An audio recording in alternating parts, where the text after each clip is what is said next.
Mr. Anderson, welcome back. We've missed you. And no, you're not in the Matrix. You've entered the round table.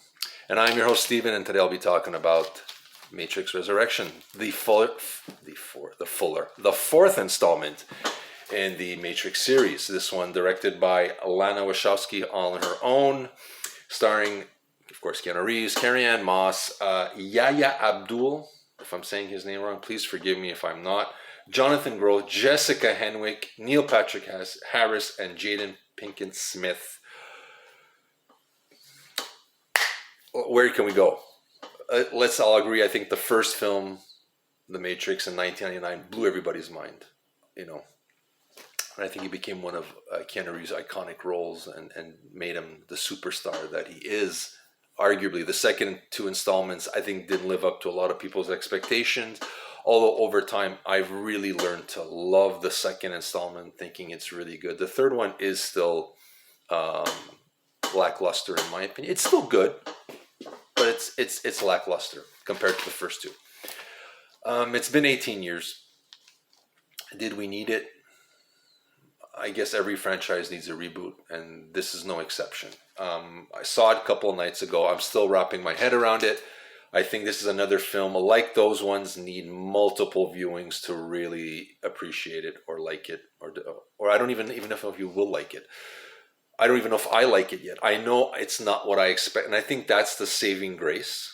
The Wachowski, Lana Wachowski, made this film that is so unlike the first three that I think people will like it because it doesn't fit the mold of the first three. It's its own entity. It's a fourth installment. It is not a second. I wouldn't even say it's another trilogy. I wouldn't say it's another. It's its own entity. It's its own Matrix, if you want to say that. Good parts. Keanu Reeves walks into Neo or Mr. Anderson like he's never missed a beat. Like he's done 12 of these films already, and this is nothing new. Carrie-Anne Moss is great. I like her. Yahya Abdul is no Lawrence Fishburne. He does a good job, but he's no Lawrence Fishburne, that's for sure. I think the voice, it's like Hugo Weaving as Smith. That's missed. Mr. Anderson, is missed. That chilling coldness to his voice is missing. And there's a lot of stuff missing in there. I think, for me, the way they went with it, I mean, that it doesn't look like it is, again, the saving grace that gives it its own identity, its own code, if it was in the Matrix. That saves it. It's on its own. There. You can't say it's like the second one. It's like no, it's its own thing. It's filmed differently. It looks different. Everything is different.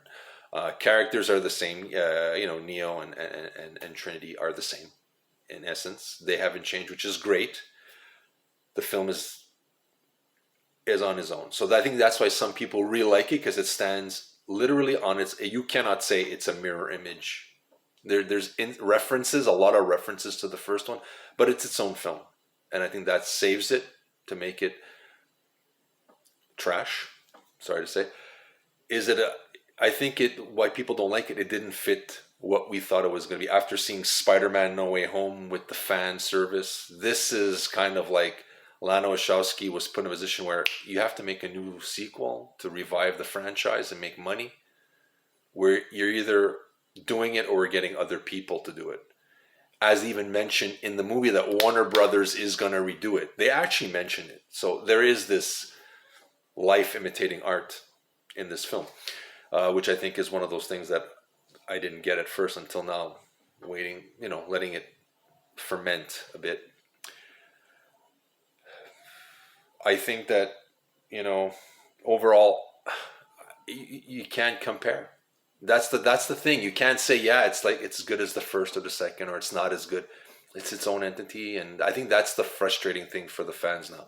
We don't know where to place it, and I think I don't know where to put it. You can't, like Star Wars. You always everybody puts Empire Strikes Back or New Hope as first and second, and then probably Rogue One comes in somewhere, and then the other ones. There's no. You can line them up. This is like there's the three. And now there's this resurrection over here. So that's, I think, why people don't know what to do with it. I don't know what to do with it. I'm not sure where to go. What the point? I think it was Lana Wachowski's jab at the industry, saying like, now I got to revisit this thing that I didn't want to. Like the characters died. They did their job. That was their journey, to die and save humanity. It's done. Where else do you go? It's kind of like Supernatural. Once you stop Armageddon, where do you go? Like, this is it. There was nowhere to go, and I think that jab to the industry, saying, they sit Keanu Reeves down, saying that, we're going to make a new Matrix with or without you. You know, I think of all the places to go, I think this is her jab at the industry and in sequels and everything. So in that point, it succeeds in being original, but I think it fails in giving us. There's still something that the fans want from the Matrix. I don't think we got it, but we got something else. So if you appreciate that it's something else, so if you haven't seen the first three Matrix films, this won't hurt you or hinder the experience. It makes no difference. Like I said, it's its own entity. Hugo Weaving not being in here is another mistake in my. His Smith, was chilling the Mr. Anderson. You know, everybody quoted that. Everything that he said in the films were quoted. I mean, I remember everybody saying that. Like Mr. Anderson, welcome back. We've missed you. All right, they used to say like we say our friend's name. Hey, or Johnny, Dino, welcome back. I've missed you. We used to use that. We referenced it. This is, as well as what's his name, Jonathan Groth tries to do his own take, and it's a good take on it. But you had an iconic character that you just bye. It's like that's like saying we're gonna redo Star Wars episode 4, 5, 6 with Han Solo, Luke Skywalker, and no Darth Vader. People are gonna go like, what? You know what I mean? So this is what that moment is for me. You kind of go. There's a few things that they kind of change the canon of the films, like why Lawrence Fishburne's Morpheus is not there, why Mr. Smith, I don't know. And it's just kind of like, okay, we're going to do this. It's because it's the way it is now. And you're like, okay. And everyone's like, okay, we'll just go along. That I had a problem with. How canon got changed like that. You don't know why. It's like in Star Wars where, the Jedis can now cure and save the dead. Why didn't you do that before? Qui-Gon Jinn would be around. Like, what were you thinking? Like, how does this all of a sudden magically happen? And that's what happens here. The self-referencing to the film, I think, hurts it too many times. It becomes almost like a parody. Like I wasn't sure at times, am I supposed to laugh or go, oh, it's important, the red pill, the blue pill, and we know that. Like that's standard. Like I said, I don't know whether to love it or hate it at this point because, again, like I said, it's its own entity. It's its own installment, and it's a standalone film. You don't even have to watch the first three to watch this. So if you've never heard and you've just heard them, you can watch this, and you might even say this is the best one. Then, if you haven't seen it and you see this one first, you just because it'll be so different. You go, oh my God, it's art imitating. I can see a Hollywood pitch going, we're making a new Matrix, and you're either in or out. That they referenced that, I think was too easy. I think that was too easy. Of all the places you could have gone, I think they should have dealt more with the resurrection. Like, I mean, that the machines saved Neo and Trinity and they can bring them back to life. How come we didn't know that with the first three installments? And stuff like that just pops up out of nowhere that makes this a little, excuse the expression, it's a hard pill to swallow. So there's a red, blue, and there's another pill that you kind of go, I got to take this one to watch this film. I can't take the red or the blue. I need this third pill to wrap my head around some things. You're going to have to make up your own mind. It's not a film that I can say, don't go see it or go see it. I think you've made up your mind whether you want to or not. All I'm telling you is that you cannot compare, and you will not be able to, because there's nothing like it. The issues I had is some of the stuff, the canon that changes like that, like they did in Star Wars. The fight scenes I thought were choppy.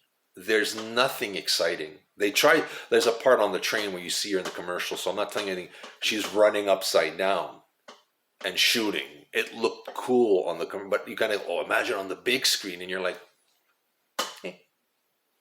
It's like they weren't sure how much money to invest into this movie. They're saying, I think people would be interested. Keanu Reeves is hot now.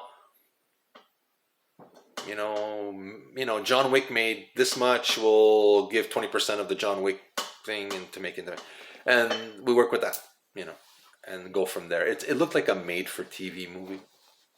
That's something you're like, of all, because those films, as much as the story was really essential and groundbreaking, the action just enhanced it, and this was like,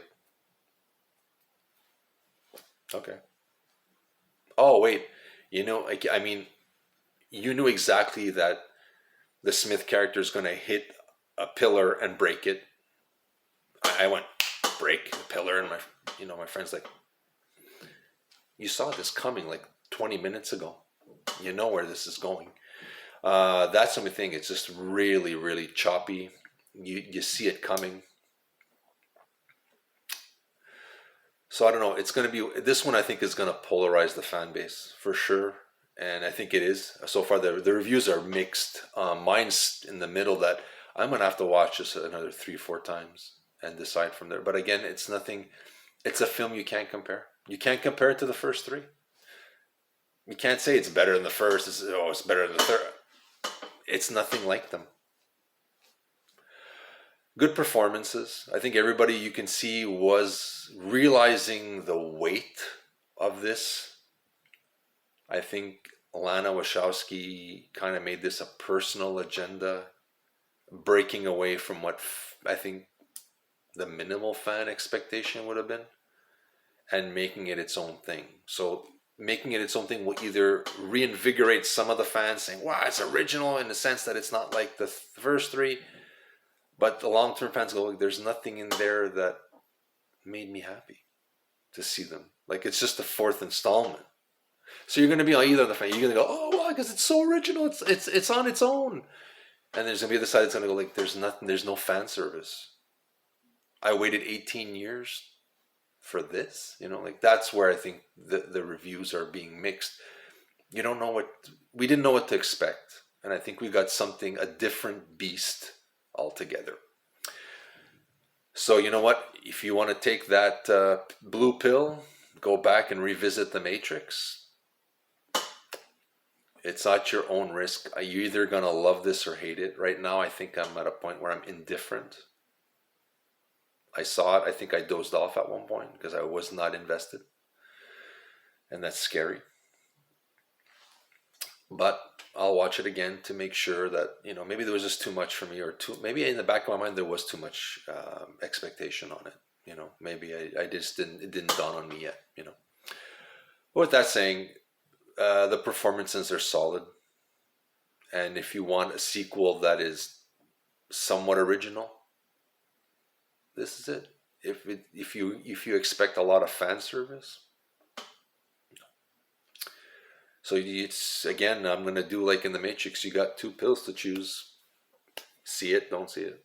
And that's up to you. So this is Stephen from the Round Table. Let me know what you think. I'm so curious. This is, I think, a polarizing film to say, at the least. Let me know what you think. Hit the like button. Subscribe. Let me know what you think. I'm dying to hear from other fans of this franchise. Let me know what you think. Live the dream. Don't be part of the Matrix. Individuality. This is Steven signing off. Happy holidays and take care.